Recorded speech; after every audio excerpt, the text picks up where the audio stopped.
नमस्ते, अभिवादन आपका इनोसेंट इन्वेस्टर के इस नए वीडियो में दोस्तों आपको एक चार्ट दिखा रहे हैं। साल 2010 से साल 2022 के बीच में मात्र 40% का रिटर्न दिया है। यानी कि 12 सालों में अगर आप एवरेज कैलकुलेट करोगे तो 3-3.25% का रिटर्न इसने दिया है पर ईयर। ठीक है, ये जो स्टॉक है ये भारत की सबसे बड़ी दो पहिया निर्माता कंपनी का है। नाम आप जानते ही होंगे, हीरो मोटोकॉर्प। तो क्या ऐसी गड़बड़ी इस स्टॉक के साथ है जो ये परफॉर्म नहीं कर रहा है? क्या आप डिकोड कर सकते हो? आसान नहीं है दोस्त, बिल्कुल भी आसान नहीं है, क्योंकि कंपनी लगातार प्रॉफिट बना रही है। कंपनी जहां डील करती है वहां प्रॉफिट मार्जिन भी ठीक ठाक है। कंपनी भारत की सबसे बड़ी दो पहिया निर्माता कंपनी है। तो ये सब चीज़ें सब फेवर में ही हैं, प्लस ग्रोथ भी यहाँ पर पॉसिबल है।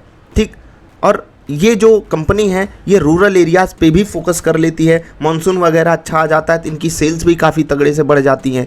ठीक है, इस बार उम्मीद भी है मानसून अच्छा आने की, लेकिन फिर भी इवन पिछले कई सालों में इंडिया ने अपनी ग्रोथ स्टोरी का लोहा मनवाया है पूरे देश में, पूरी दुनिया में। ठीक है, आपने भी देखा भारत 5वीं सबसे बड़ी इकॉनमी बन गया, लेकिन उसके बावजूद भी भारत की जो सबसे बड़ी दो पहिया कंपनी है वो परफॉर्म क्यों नहीं कर रही है? अब एक न्यूज़ हमारे सामने है। न्यूज़ क्या है आपको पढ़ाएंगे, दिखाएंगे, समझाएंगे। Hero MotoCorp has been the largest two wheeler manufacturer in India for decades. दशकों से ये भारत के नंबर 1 मोटरसाइकिल निर्माता बने हुए हैं। इनकी गाड़ियाँ धड़ाधड़ बिकती हैं। रोड पे निकल जाओ, चारों तरफ इन्हीं की गाड़ियाँ दिखती हैं। जी हाँ, मोटरसाइकिल्स में तो ये बिल्कुल राज करते हैं। लेकिन न्यूज़ या यूँ कहें कि हवा का रुख कुछ अलग ही सहारा दे रहा है, हवा का रुख बदल रहा है, ऐसा इस आर्टिकल में भी बोला गया है। आप आगे जा कर के देखोगे तो जो होंडा है, जो इनके जस्ट पीछे गाड़ियां बेचता है, वो केवल महज 85 यूनिट चुटकी का खेल है यार।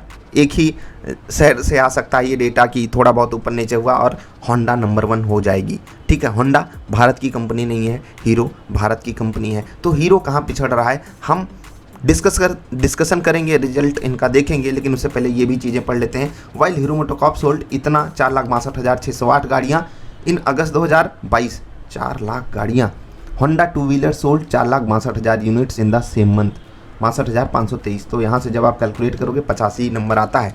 होंडाज total dispatches registered 7% growth with इतना यूनिट्स इन अगस्त 2022। डोमेस्टिक इतना, एक्सपोर्ट्स कंपेयर टू इतना units in August 2021। Domestic and exports Hero MotoCorp sold इतना यूनिट्स इन डोमेस्टिक मार्केट, इतना अपोज टू इतना डोमेस्टिक। ठीक है, ये डेटा ऐसा नहीं है कि कुछ खास यहाँ से बदल जाएगा। जो मेन चीज़ है वो ये कि होंडा जो है हीरो के काफ़ी पीछे लगा हुआ है। क्या कारण है? कारण है स्कूटर। ठीक है, स्कूटर और एक्टिवा तो आपने सुना ही होगा। होंडा क्या कहें, स्कूटी लेने चले जाओ केवल Activa, Scooty equal to Activa बन गया, गाड़ी इक्वल टू स्प्लेंडर बन गया भारत जैसे देश में। अब हीरो कहाँ पिछड़ रहा है? हम वो चीज़ डिकोड करेंगे इनके रिजल्ट को देख करके। रिजल्ट पे चलें उससे पहले आपको इनके पीयर्स का चार्ट दिखाना चाहेंगे।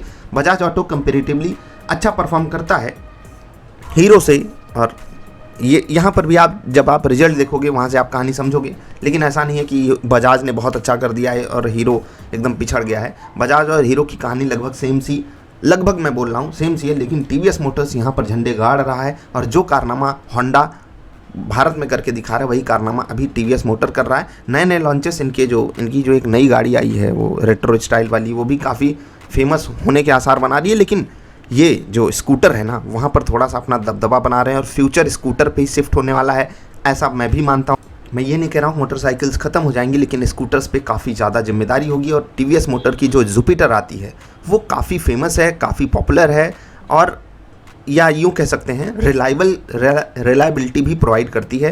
पर्सनल लेवल पे मैं आपको अगर अपना एक्सपीरियंस बताऊं तो Jupiter is better than Activa in my personal opinion. लेकिन ठीक है, वो point to point, person to person differ करता है।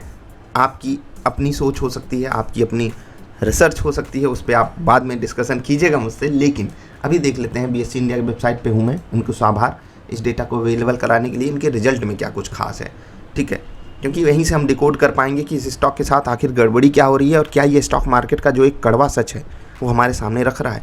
आप रेवेन्यू के टर्म्स में अगर देखोगे तो कंपनी 8,992 करोड़, 7,421 करोड़, और यहाँ पर आप देखोगे जून 2022 मार्च, ये पिछले 4 क्वार्टर्स हैं।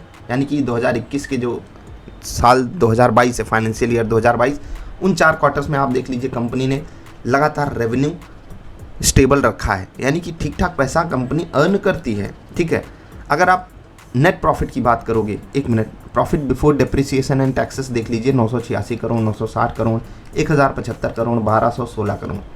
ठीक, अब आप कहोगे कि ये घटता हुआ आ रहा है तो कौन इनको सम्मान देगा, तो ठीक है, उस एंगल से भी आप देख सकते हो, लेकिन प्रॉफिट तो बना रही है ना कंपनी। कितनी ऐसी कंपनियां लॉस बना रही हैं फिर भी उनका शेयर ऊपर जाता है।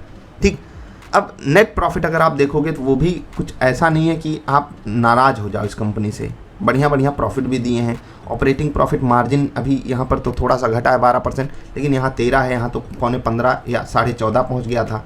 ठीक है, अगर आप साल 2021-22 की बात करोगे तो जो ऑपरेटिंग प्रॉफिट मार्जिन है अप्रॉक्सीमेटली 13.5 का है, जो नेट प्रॉफिट है वो 2,500 करोड़ का है। तो कंपनी रिजल्ट के टर्म्स में तो गड़बड़ नहीं कर रही है। गड़बड़ हो कहाँ रही है वो हम डिस्कस कर लेते हैं अब चार्ट पे। देखिए, चार्ट पे डिस्कशन सबसे ज़्यादा ज़रूरी होता है, क्योंकि हम कितनी भी फंडामेंटल चीज़ें पढ़ लें, मैंने आपको बार बार बोला है, और ये चीज़, ये जो चार्ट है ये उसी चीज़ को जस्टिफाई कर रहा है कि हम कर लें लाखों रिसर्च। मैं आपको बता दूँ, मेरी जान पहचान के जितने भी लोगों ने म्यूचुअल फंड लिया है उन सभी के म्यूचुअल फंड में हीरो मोटोकॉर्प का स्टॉक पड़ा हुआ है। किसी का पोर्टफोलियो 5 साल पुराना है, किसी का 7 साल, किसी का 8 साल, किसी का 9, किसी का 10, किसी का 12, किसी का 15, सब ने हीरो मोटोकॉर्प खरीद के रखा है। सभी रिसर्च करके बड़े बड़े एक्सपर्ट्स हैं वो, तब म्यूचुअल फंड वो हैंडल करते हैं। और इन लोगों ने म्यूचुअल फंड में क्या डाला है, हीरो मोटोकॉर्प, और 100, 200, 300 करोड़ के शेयर्स नहीं, इवन कोई 500 करोड़ का शेयर लिया है, कोई 1000 करोड़ का। ऐसे ऐसे फंड हाउसेस हैं जिन्होंने 1000 करोड़ रुपए हीरो मोटोकॉर्प में लगाया है। ये छोटी बात नहीं हो सकती। ठीक, 1000 करोड़ एक बड़ा नंबर है, ये फंड हाउसेस के लेवल पे मैं बात कर रहा हूँ। यानी कि जो एसेट मैनेजमेंट कंपनियां वो हज़ारों करोड़ हीरो मोटोकॉर्प में लगा करके बैठी हुई हैं। मतलब उन्होंने रिसर्च की हुई है, उन्होंने रिजल्ट देखा होगा, उन्होंने प्रॉफिट मार्जिन देखा होगा, ठीक है, उन्होंने कंपनी की सेल्स को देखा होगा, उन्होंने फ्यूचर स्कोप भी देखा होगा, सब कुछ देखा होगा, तभी तो पैसा डाला। हमारे आप से जब वो पैसा लेते हैं तो वो यही कहते हैं ना कि हम रिसर्च करके अच्छी कंपनियों में डालेंगे। ऐसा कोई म्यूचुअल फंड वाला है जो बोलता है नहीं भाई हम ऐसी कंपनी में डालेंगे जहाँ पर हमें कोई उम्मीद नहीं है। और कुछ तो म्यूचुअल फंड ऐसे हैं जो यहाँ पर परसेंटेज स्टेक भी रखे हुए हैं बढ़िया वाला, काफ़ी पैसा परसेंटेज टर्म्स में भी डालते हैं। मैं आपको क्या समझाना चाह रहा हूँ कि बड़े बड़े रिसर्च एनालिस्ट भी यहाँ पर अपना पैसा लगा करके फंसे हुए हैं। एक्चुअली वो उनका पैसा नहीं, हमारा पैसा है। तो अब आपके सामने वो कहानी आ गई ना सामने। चार्ट्स जब तक हमको ना बोलें कि हमें बाई करना है तब तक हमें नहीं बाई करना चाहिए। अब आप बोलोगे चार्ट बाई करने को बोलते कब हैं, तो कई बार बोलते हैं। यहाँ पर मैं आपको कुछ ऐसा नहीं बताना चाहता हूँ, लेकिन जब तक ये स्टॉक 3250 पार करके ना टिके तब तक आप 3800 के टारगेट के लिए मत जाओ यहाँ पर। यानी कि इसके ऊपर यहाँ पर 3800 का टारगेट लगाओ, स्टॉप लॉस लगाओ। कई बार स्टॉप लॉस मिलेंगे। मैं हमेशा बोलता हूँ कि स्टॉप लॉस हमें रोज़ लगातार मिलते रहे कोई बात नहीं, हम हीरो बनेंगे 2, 4, 6 सेशन में। पूरे महीने में जो 22 ट्रेडिंग सेशन होते हैं, 21-22, उनमें से हमें हीरो बनना है 2 दिन, 4 दिन, 6 दिन। बाकी जो 15 दिन है ना, बाकी जो 15, 16, 17 दिन हैं, हमें उनमें कॉस्ट पे रहना है, स्टॉप लॉस देते रहना है, छोटा छोटा। और यही चीज़ जब आप एक स्विंग ट्रेड पकड़ते हो वहाँ पर भी आपको खोजनी चाहिए, क्योंकि एक बढ़िया वाला स्विंग ट्रेड मिला वो आपकी काफ़ी प्रॉब्लम सॉल्व कर देगा। अब हीरो मोटोकॉर्प के साथ तकलीफ़ क्या हो रही है, जो फ्यूचर स्कोप है वो थोड़ा सा गड़बड़ है। जो यहाँ पर कंपटीशन है वो एकदम नाक में दम करने वाला कंपटीशन है। इनका जो कंपटीशन है भारत के कमाल के पीयर्स से है, प्लस ग्लोबल जायंट्स। भाई साहब होंडा इतना बड़ा नाम है, आप समझ लीजिए। उनके साथ जब से इन्होंने ब्रेकअप किया, इसीलिए बोलते हैं ब्रेकअप वगैरह नहीं करना चाहिए। जब से ब्रेकअप किया मतलब एक बार तो लगा यार हम धूम धड़ाका कर रहे हैं, पार्टी कर रहे हैं, देख लीजिए ब्रेकअप हुआ, उसके बाद देखिए लगा पार्टी हो रही है, उसके बाद देखिए सब कुछ डाउनफॉल। और अगर आप नेट यहाँ से कैलकुलेट करोगे मात्र 40% का रिटर्न, यानी कि शेयर होल्डर्स को इन्होंने बिल्कुल भी रिवॉर्ड नहीं दिया। कुछ लोग कहेंगे डिविडेंड बांटा है तो डिविडेंड से कोई भाड़ नहीं फोड़ देता कोई चना, ठीक है। कुछ लोग कहेंगे ये हो गया वो हो गया, तो जो भी हो गया होने दीजिए। नेट चार्ट पे इन्होंने रिटर्न नहीं दिया है, नेट शेयर होल्डर्स को इन्होंने रिवॉर्ड नहीं दिया है। और कहाँ गया वो सारा पैसा? अभी कंपनी की रिलेटेड कंपनी के केस में एक बुरी न्यूज़ भी आई थी, काला धन वगैरह कुछ, मैंने उस पर कुछ खास मतलब पढ़ा नहीं, लेकिन ये सब चीज़ें भी चल रही हैं कंपनी को लेकर के।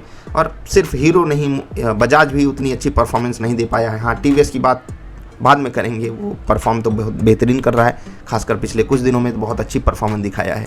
तो नेट ये वीडियो बनाने का उद्देश्य क्या था? पहला कि आप ये न्यूज़ समझो कि अगर आप कहीं राजा हो तो लगातार इनोवेशन करते रहो, लगातार कमाल करते रहो, क्योंकि आपका एक प्रोडक्ट स्प्लेंडर आपको लगातार राज कराता रहेगा। आप ये सोच कैसे सकते हो, आपको इनोवेशन करनी पड़ेगी, करनी पड़ेगी। आप फालतू इधर उधर के इनिशिएटिव ले लोगे, फालतू ऐड पे खर्च करोगे। होंडा का ऐड देखिए कौन करता है और हीरो का ऐड देखिए कौन करता है, तो आप समझ लीजिए। अब सही चीज़ लेकर के आओ ना। होंडा किससे ऐड करवाती है, और अगर वहाँ ऐड करवा रही है तो उसके पीछे के इंटेंशन क्या है। और सिर्फ ऐड से कुछ नहीं होता, क्वालिटी आपको लाजवाब रखनी है। सर्विस की अगर मैं बात करूँ तो हीरो की जो मेरी सिटी है वहाँ पर हीरो की सर्विस काफ़ी अच्छे से की जाती है, और ये पर्सनल लेवल का एक्सपीरियंस मैं आपके साथ शेयर कर रहा हूँ। होंडा उतनी अच्छी सर्विस नहीं प्रोवाइड करता, लेकिन फिर भी प्रोडक्ट में इतना दम है, लोग फिर भी चूज़ करते हैं। खासकर स्कूटर्स में तो होंडा राज ही कर रहा है। और अब होंडा की मोटरसाइकिल्स भी, खासकर साइन वगैरह, तो कमाल की मोटरसाइकिलें उन्होंने बना करके दी हैं भारत को। बहुत ही हेल्दी कंपटीशन बाइक्स में भी ये हीरो को दे रहा है, होंडा की मैं बात कर रहा हूँ। तो जो पहला कारण था, आप समझो ये न्यूज़ क्या है। दूसरा, आप मार्केट की रियलिटी को समझो कि सब कुछ हमारे फेवर में होने के बाद भी चीज़ें हमारे फेवर में नहीं जा सकती हैं। तीसरी चीज़ आप ये समझो कि जिस स्टॉक को लेकर के फ्यूचर में कुछ भी मतलब ऐसा दिखेगा कि ये ग्रोथ नहीं कर सकते, इनको कोई पछाड़ देगा, ये हो जाएगा वो हो जाएगा, उस स्टॉक की परफॉर्मेंस स्लगिश ही होती है। और चौथा, जो कि सबसे बड़ी सीख होनी चाहिए आपके लिए, कि अगर आप नंबर 1 हो तो हमेशा नहीं रहोगे। तो जैसा कि गौतम बुद्ध जी ने कहा था कि जो भी आपके पास एक दिन छिन जाएगा, तो इसीलिए प्रेम पूर्वक जीवन व्यतीत करो। ऐसा ना हो कि जिस चीज़ को पकड़े बैठे हो वो चीज़ जब छिने तो आपको भयंकर कष्ट झेलना पड़े। नमस्कार।